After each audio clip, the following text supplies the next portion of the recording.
Bangalore stone box കട്ടിങ്ങും half കട്ടിങ്ങും തമ്മിൽ എന്താണ് വ്യത്യാസമെന്ന് പലരും ചോദിക്കാറുണ്ട്. ബാംഗ്ലൂർ സ്റ്റോണിൽ ബോക്സ് കട്ടിങ്ങും ഹാഫ് കട്ടിങ്ങും തമ്മിലുള്ള വ്യത്യാസം, ഒരു ബ്ലോക്ക് കോറിയിൽ നിന്ന് കൊണ്ടുവന്നതിന് ശേഷം ബ്രിഡ്ജസോ കട്ടിംഗ് മെഷീൻ ഉപയോഗിച്ച് ആദ്യം തന്നെ നാം കട്ട് ചെയ്യുന്നത് ഒരു സ്ലാബാണ്. ആ സ്ലാബ് 2 ഇഞ്ച് കനത്തിൽ നാം കട്ട് ചെയ്തതിന് ശേഷം പുറത്തെടുക്കുന്ന സ്ലാബ് ഒരു മണലിൽ തയ്യാറാക്കിയ ഒരു ബെഡിലേക്ക് വിരിച്ചതിന് ശേഷം 4 ഇഞ്ചിൻ്റെ കട്ടിംഗ് മെഷീൻ കൊണ്ട് വരഞ്ഞു കൊടുത്ത് അതിനുശേഷം ഒരു റബ്ബർ ഹാമർ കൊണ്ട് മുട്ടി ഒടിച്ചെടുക്കുന്നതാണ് ഹാഫ് കട്ടിംഗ് എന്ന് പറയുന്നത്. ബോക്സ് കട്ടിംഗ് എന്ന് പറയുന്നത് അതേ സ്ലാബ് തന്നെ ഒരു ട്രോളിയിൽ എടുത്തു വെച്ചതിന് ശേഷം കട്ട് ചെയ്തെടുക്കുന്നതിനെയാണ് ബോക്സ് കട്ടിംഗ് എന്ന് പറയുന്നത്. കുറച്ചുകൂടി വിശദീകരിച്ച് പറഞ്ഞാൽ, നാം കടയിൽ നിന്നും ഒരു സ്ക്വയർ പ്ലം കേക്ക് വാങ്ങിച്ചു എന്ന് വിചാരിക്കുക. അതിൻ്റെ സെൻറ്ററിൽ കത്തി ഉപയോഗിച്ച് പകുതി വരെ കട്ട് ചെയ്തതിന് ശേഷം ഒടിച്ചെടുത്താൽ ഹാഫ് കട്ട് പ്ലം കേക്ക്. അതേ കത്തി ഉപയോഗിച്ച് തന്നെ അത് താഴ്ഭാഗം വരെ മുഴുവനായി കട്ട് ചെയ്തെടുത്താൽ ബോക്സ് കട്ട് പ്ലം കേക്ക് എന്ന് പറഞ്ഞതുപോലെ തന്നെ ഹാഫ് കട്ട് ബാംഗ്ലൂർ സ്റ്റോണും ബോക്സ് കട്ട് ബാംഗ്ലൂർ സ്റ്റോണും തമ്മിൽ തിക്നെസ്സിലോ ഹാർഡ്നെസ്സിലോ കംപ്രസീവ് സ്ട്രെങ്ത്തിലോ ഡ്യൂറബിലിറ്റിയിലോ ഒന്നും തന്നെ യാതൊരുവിധ വ്യത്യാസവും ഇല്ല. എന്നാൽ ബാംഗ്ലൂർ സ്റ്റോൺ ഹാഫ് കട്ടിങ്ങും ബോക്സ് കട്ടിങ്ങും തമ്മിൽ ഉള്ള ആകെ ഒരു വ്യത്യാസം എന്ന് പറയുന്നത് ആ സൈഡിലെ കട്ടിങ്ങിലെ വ്യത്യാസം മാത്രമാണ്.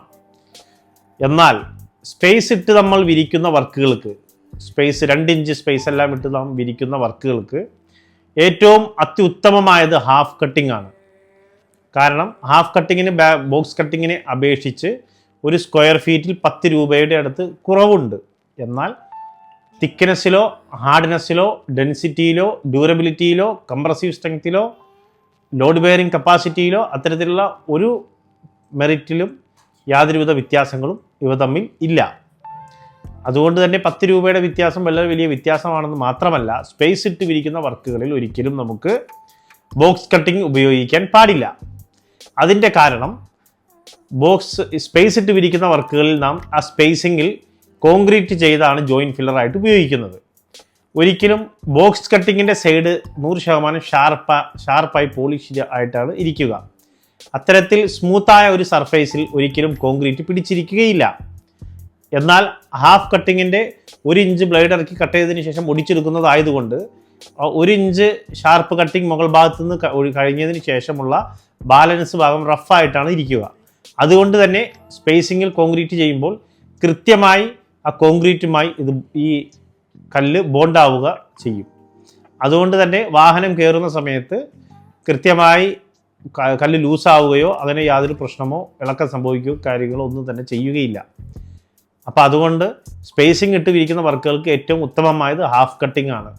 നാം ശ്രദ്ധിച്ചിട്ടുണ്ടോ എന്നറിയില്ല, നമ്മളിപ്പോൾ പ്ലിന്ത് ബീമിൻ്റെ മുകളിൽ നാം ബ്രിക്ക് വർക്ക് ചെയ്യുമ്പോൾ അതിനു മുമ്പ് തന്നെ ചിപ്പ് ചെയ്തതിന് ശേഷമാണ് നാം ബ്രിക്ക് വർക്ക് സാധാരണ സ്റ്റാർട്ട് ചെയ്യുന്നത്. അതുപോലെ തന്നെ സ്ട്രക്ചറൽ ബിൽഡിങ്ങുകളിൽ ബ്രിക്ക് വർക്കും ബീമും തമ്മിലുള്ള ജോയിൻറ്റുകളെല്ലാം നാം പ്ലാസ്റ്റർ ചെയ്യുമ്പോൾ ചിക്കൻ മഷി വെച്ച് കൊടുത്തിട്ടാണ് നമ്മൾ പ്ലാസ്റ്റർ ചെയ്യുന്നത്.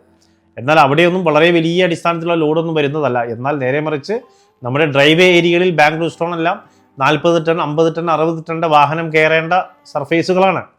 അവിടെ നാം ജോയിൻറ്റ് ഫില്ലറായിട്ട് ഉപയോഗിക്കുന്ന കോൺക്രീറ്റും ഈ കല്ലും തമ്മിൽ കൃത്യമായി ബോണ്ടായിട്ടില്ലെങ്കിൽ സ്വാഭാവികമായും വാഹനം കയറുമ്പോൾ ബോക്സ് കട്ടിങ് കല്ലിൻ്റെ മുകളിലേക്ക് വാഹനം കയറുമ്പോൾ കല്ല് ജോയിൻറ്റ് ഫില്ലർ കോൺക്രീറ്റ് തമ്മിലുള്ള പിടുത്തം വിടുകയും അങ്ങനെ കല്ല് ഇളകുകയും കല്ല് പൊട്ടുന്ന ഒരു സാഹചര്യം ഉണ്ടാവുകയും ചെയ്യും.